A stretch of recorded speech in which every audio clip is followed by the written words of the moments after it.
Hello friends, जैसा आपने हमारे पहले वीडियो में देखा कि आपको जियोग्राफी की इंट्रोडक्शन क्लास दी गई है।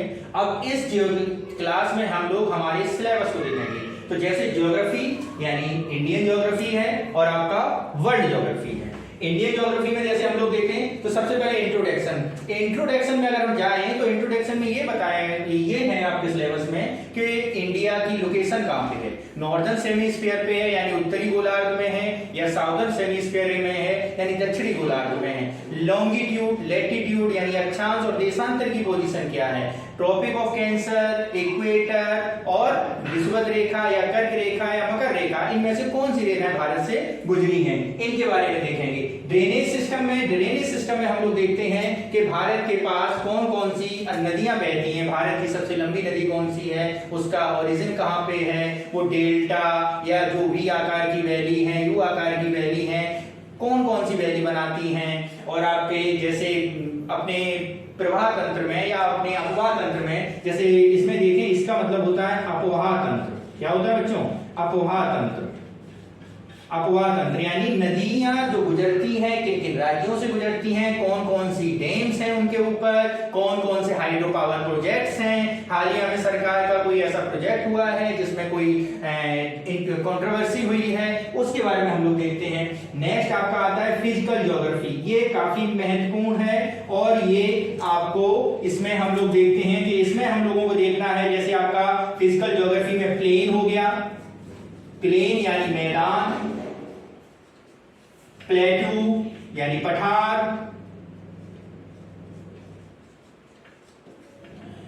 माउंटेन यानी पर्वत, कोस्टल लैंड, कोस्टल प्लेन यानी समुद्र तटीय मैदान,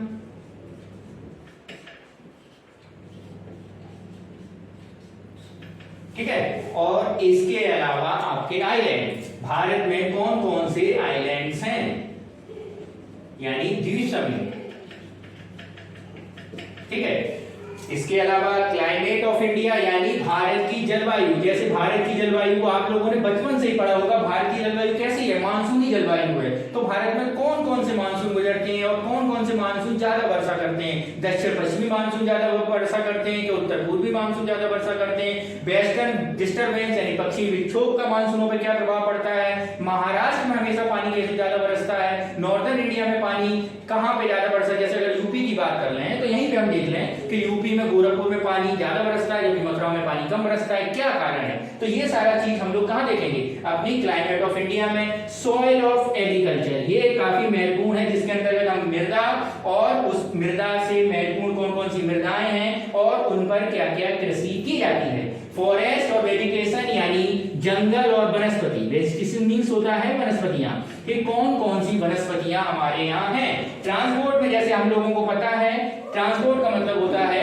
कौन कौन से ट्रांसपोर्टेशन, जैसे आपका रेलवेज हो गया, रोडवेज हो गया, एयरप्लेन्स हो गया, वाटरवेज हो गया, वो सारे देखें। बायो रिजर्व, कौन कौन से बायो रिजर्व हैं, कौन कौन से टाइगर रिजर्व हैं, कितने बायो रिजर्व हैं, इनके बारे में देखेंगे। ट्राइब्स में कौन कौन सी जनजातियां हैं, यूपी में कौन कौन सी जनजातियां बिलोंग करती हैं, सिक्किम में कौन कौन सी जनजातियां हैं, जम्मू एंड कश्मीर में कौन सी हैं। तो ये सारे हमको यहाँ पे मिलेगा। इसके बाद लेक्स, कौन कौन सी लेक्स हैं भारत में, कौन कौन सी झीलें हैं, डेजर्ट, रेगिस्तान है, भारत का सबसे बड़ा रेगिस्तान, जैसे हर बच्चा जानता होगा।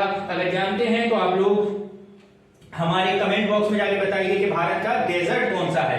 रामसर साइट्स, कितने रामसर साइट्स हैं, इसके बारे में हम लोग देखेंगे कि रामसर साइट्स कहां पे हुआ, रामसर सम्मेलन कैसे हुआ, भारत में कौन कौन सी रामसर साइट्स हैं। वाटरफॉल्स, भारत में कौन कौन से वाटरफॉल्स हैं। और इंडस्ट्रीज, कौन कौन सी आपकी फंडामेंटल इंडस्ट्रीज हैं, टेक्सटाइल हैं, इनके बारे में हम लोग क्या करेंगे, अध्ययन करेंगे। ओके, तो ये आपका रहा इंट्रोडक्शन क्लासेस, ठीक है। तो अब हम अपने अगले टॉपिक्स पे चलते हैं कि इंडियन ज्योग्राफी में हम इनको टॉपिक वाइज टॉपिक्स इसका क्या करेंगे, अध्ययन करेंगे, ठीक है।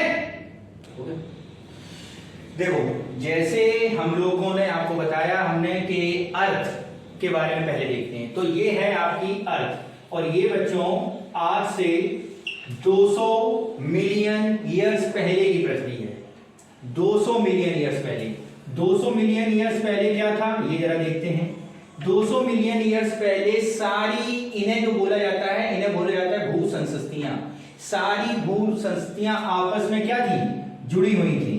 कैसे? इस पूरे भू संस्कृति को आपस में जुड़े होने के कारण इस पूरे भूखंड को बोला जाता था पेंजिया। क्या बोला जाता था? पेंजिया। क्या बोला जाता था? पेंजिया। ठीक है। इसमें जो ऊपर का है, जैसे अगर हम यहां पे एक इमेजिनरी लाइन खींच दें जो पृथ्वी को दो भागों में बांटती है हमारी अर्थ को, एक नॉर्थर्न और एक साउदर्न। जो इसके ऊपर वाला पार्ट है इसे बोला जाता है उत्तरी गोलार्ध या नॉर्दर्न स्फीयर, और ये इसके नीचे वाले को बोला जाता है साउदर्न स्फीयर या दक्षिणी गोलार्ध। क्या बोला जाता है? साउदर्न स्फीयर या दक्षिणी गोलार्ध। सामने बोला भी करो बच्चों, बोलते नहीं हो कोई। ठीक है। अब इसमें देखते हैं, देखो आप, जो ये वाला हिस्सा है इसे बोला जाता है लॉरेंसिया। क्या बोला जाता है? लॉरेंसिया। ये जो भूसन्नति है जिसमें सारी भूआकृतियां हैं, तो नॉर्दर्न सिरे को बोला जाता है लॉरेंसिया, और इस सिरे को बोला जाता है गोंडवाना लैंड। क्या बोला जाता है? गोंडवाना लैंड या गोंडवाना भूसन्नति। ठीक है। तो आज से 200 साल पहले पूरी भूसन्नतियां जुड़ी हुई थी। फिर क्या हुआ? फिर ये हुआ कि ये सन्नतियां एक दूसरे से दूर जाने लगी। कैसे? कि नॉर्दर्न स्फीयर वाला पार्ट ऊपर की ओर खिसकने लगा और साउदर्न स्फीयर वाला पार्ट नीचे की ओर खिसकने लगा। तो जैसा कि आप इस फिगर में देख सकते हैं, ये जो हिस्सा है आपका ये अलग होने लगा, और ये जो इधर वाला हिस्सा था ये आपका था एक सागर, जहां पर कौन सा सागर था? टेथीस सागर था। कौन सा सागर था? टेथीस सागर था। टेथीस सागर यानी जहां पर आज हमारा हिमालय है। तो हुआ क्या कि ये सन्नतियां जब एक दूसरे से दूर जाने लगी तो जो हिस्सा आपका ऊपर की ओर खिसका वो टूट गया। ऐसे टूट गया कि कई भागों में टूटा। जैसे आपके कॉन्टिनेंट बनी। ये कॉन्टिनेंट बना आपका एशिया कॉन्टिनेंट, ये कॉन्टिनेंट बना आपका यूरोप कॉन्टिनेंट, ये कॉन्टिनेंट बना आपका नॉर्थ अमेरिका कॉन्टिनेंट, ये साउथ अमेरिका कॉन्टिनेंट, ये अफ्रीका कॉन्टिनेंट, ये ऑस्ट्रेलिया और ये अंटार्कटिका। ठीक है। तो इस तरह आपके सातों कॉन्टिनेंटों की उत्पत्ति या उनकी संरचना बनी गई। अब यहाँ पे हम लोग टॉपिक स्टार्ट किया था अपना भारत का। हमारा भारत की अगर हम यहाँ पे बात करें तो आप ये देखो, ये जो हिस्सा है ये यहाँ पर अभी आपको जुड़ा दिख रहा होगा ये इसके साथ। तो यही हिस्सा जब अलग हुआ तो धीरे धीरे धीरे धीरे नॉर्थर्न डायरेक्शन में ऊपर उठा, और यही नॉर्थर्न डायरेक्शन में ऊपर उठा हुआ हिस्सा यहाँ आके जुड़ गया, और यही आपका बच्चों क्या है? इंडिया है। तो एक क्वेश्चन कई बार आता है, पूछा जाता है कि भारत कौन सी भूभाग का हिस्सा है? तो भारत गोंडवाना भूभाग का हिस्सा है। ऐसे ही क्वेश्चन पूछा जाता है कि अमेरिका कौन से भूभाग का हिस्सा है? तो अमेरिका लॉरेंसिया भूभाग का हिस्सा। ये देखिए, यूरोप किसका हिस्सा है? लॉरेंसिया का है। एशिया और जो यूरोप आपस में मिले हुए हैं, जुड़े हुए हैं, तो इन दोनों के कंबाइन को बोला जाता है यूरेशिया। ओके। तो इस तरह आपके 7 कॉन्टिनेंट बने हैं, और इन कॉन्टिनेंटों में आपने आज क्या देखा कि भारत जो है गोंडवाना लैंड का हिस्सा है, और दूसरी बात किस स्फीयर में स्थित है? उत्तरी गोलार्ध में या नॉर्दर्न स्फीयर में स्थित है। तो इसके बाद की क्लासेस में आप जानेंगे कि भारत की एटमॉस्फेयर कैसा है। लेकिन आप अपनी क्लास से पहले ये लाइक करना और चैनल को सब्सक्राइब करना ना भूलें। धन्यवाद।